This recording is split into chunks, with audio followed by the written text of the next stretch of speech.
ও তার মানে তোমরা দুজনে মিল্লা মা বাবার সেবা করছো স্বার্থের জন্য, তাই না? কেন ভাইজান, আপনি মনে হয় স্বার্থ খুঁজেন নাই? আপনি একবার স্বার্থ ছাড়াই আপনার বাপের চিকিৎসার খরচ বহন করছেন। ও বাবা, তোকে পায়ে পড়ি বাবা, তোর বাপ তো তোকে কত কিছু করছে, তার দাফনের ব্যবস্থা কর আগে বাবা। মা তুমি একদম চুপ থাকো তো, আমি এত সহজে তো দাফন দিতে দিব না। আমার পেনশনের টাকা পুরোটা আমার বুঝাই দিব। তারপর ভাইজান এটা আপনি কি কইলেন? এই বাপজানের পেনশনের টাকা আমারও হক আছে। হক আইছে? ওরে আল্লাহ রে, হকল আইছে।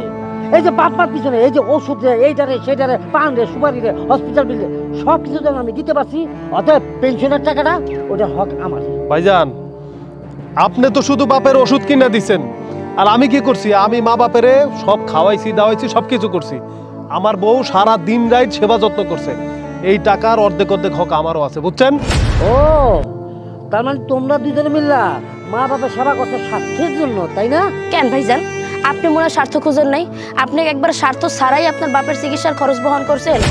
আর আপনার কথা তো বাদই দেন, ওই যত কষ্ট করে আপনার বাপের সারাটা জীবন খাওয়াইছে, আপনার মারে খাওয়াইছে, এগুলো বুঝলা গেছেন? হ্যাঁ, আমি যে আমার পড়াশোনা বাদ দিয়া দিনের পর দিন আপনার বাপের সেবা করছি, এগুলোর কোনো দাম নাই, তাই না?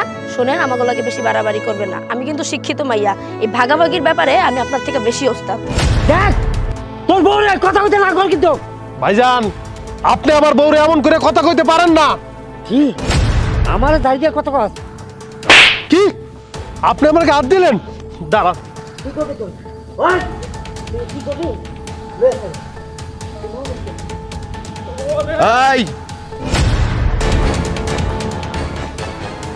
কি করতেছিস তোরা?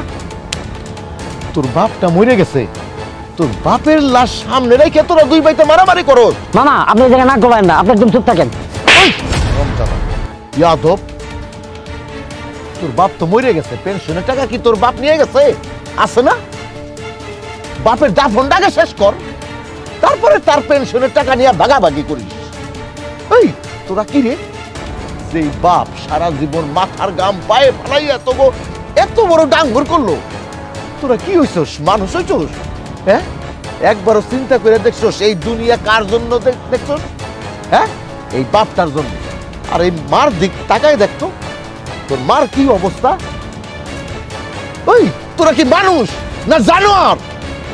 আমার বাপ নাই রে, দাঁত থাকতে দাঁতের মর্যাদা দেই নাই। অহন বুঝতেছি বাপ মা কি জিনিস। আর তোরা তোরা কি করতেছ সেগুলা? তোরাও তো একদিন মরবি রে। তোগো পোলাবানও কিন্তু এরকম, তোগো এই লাশ সামনে রেখে এরকম করবো, এই কথাটা মনে রাখিস। আমার তো মনে হয় তোকে কবরও জাগাইব না। মামা আমাকে ভুল হয়েছে, আমাকে মাফ করে দেন।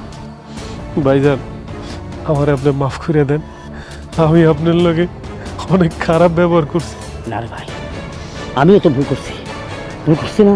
এখন এটা সময় না, এখন সময় এসে বাপেরে একটু মাটি দিতে হবে। এই জানাজা আর দাফনের ব্যবস্থা কর, আর যা আছে সেগুলো আমি দেখতেছি। জি মামা। চলো। ও মা ঘরে যাও, এই ঘরে তো মার, ও মা ঘরে যাও। ম্যাড তুই আব্বার পাশে থাক, আমি ইমাম সাহেবের খবর দেই আর জানাজার কাপড়টা নিয়ে আসতেছি।